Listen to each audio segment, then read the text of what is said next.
வணக்கம். இன்றைக்கி உங்களுக்கு ரொம்ப எளிமையான ஒரு துவையல் தான் நான் இன்றைக்கி செஞ்சு காமிக்க போகிறேன். நம்ம எவ்வளோதோ சட்னி, சாம்பார், துவையல்லாம் செஞ்சுருப்போம். எது பெஸ்ட்டுன்னா நம்ம அம்மா செஞ்சது தான்.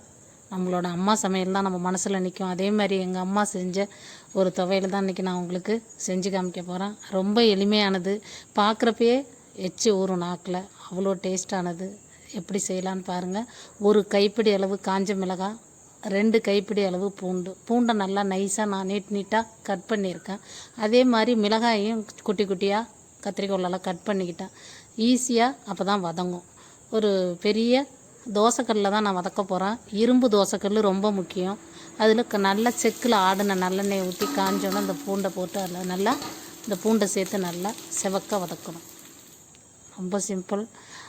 அதோடு சேர்த்து கொஞ்சம் உப்பு இப்போயே சேர்த்துக்கலாம், இல்லை மிளகாய் சேர்த்துட்டு கூட நீங்கள் சேர்த்துக்கலாம். நல்லா பாருங்கள், கலர் நல்லா ப்ரௌன் கலரில் சிம்மில் வச்சுருங்க. அது சீக்கிரம் நல்லா சூடாகிடும். உப்பு சேர்த்துருக்கனால. அதே மாதிரி காஞ்ச மிளகாய் நான் சின்ன உரலாக வச்சுருக்கேன், இரும்பு இடிக்கிறது, அதனால நான் கட் பண்ணிக்கிட்டேன். நீங்கள் பெருசாக வச்சுருந்தா அப்படியே மிளகாயை கூட போட்டுக்கலாம்.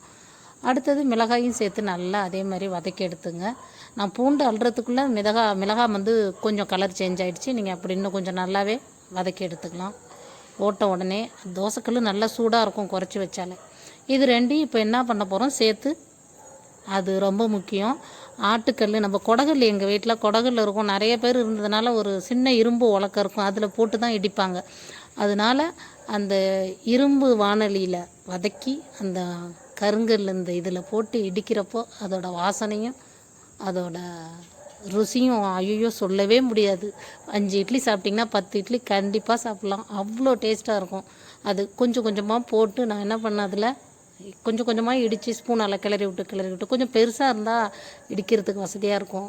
அது இடிக்கிறப்பே நல்லா இடிச்சிட்டு நம்ம மாவு அரைக்கிற மாதிரியே நல்லா அரைச்சாக்கா நல்லா அரைப்படுது. இது பாருங்கள் எவ்வளோ அழகாக இருக்குது. எத்தனையோ நம்ம சாப்பிட்ருப்போம், எவ்வளோ ஹோட்டலில் சாப்பிட்ருப்போம். ஆனால் இதில் புளி வைக்கக்கூடாது. வேணும்னா நீங்கள் சேர்த்துக்கலாம். புளியையும் கொஞ்சம் நல்லா வதக்கி எடுத்து இதில் சேர்த்துக்கலாம். புளி சேர்க்காம தான் எங்கள் அம்மா அரைப்பாங்க. எனக்கும் இப்படி தான் பிடிச்சிருக்கு. இந்த ருசி இன்னும் ஒரு டிஃப்ரெண்ட்டாக இருக்கும். கண்டிப்பாக நீங்கள் செஞ்சு சாப்பிடுங்க. உங்களோட கருத்தை கண்டிப்பாக என்கிட்ட பகிர்ந்து கொள்ளுங்கள். இந்த துவையல் அரைச்சி சாப்பிட்டுட்டு எப்படி இருந்ததுன்னு சொல்லுங்கள்.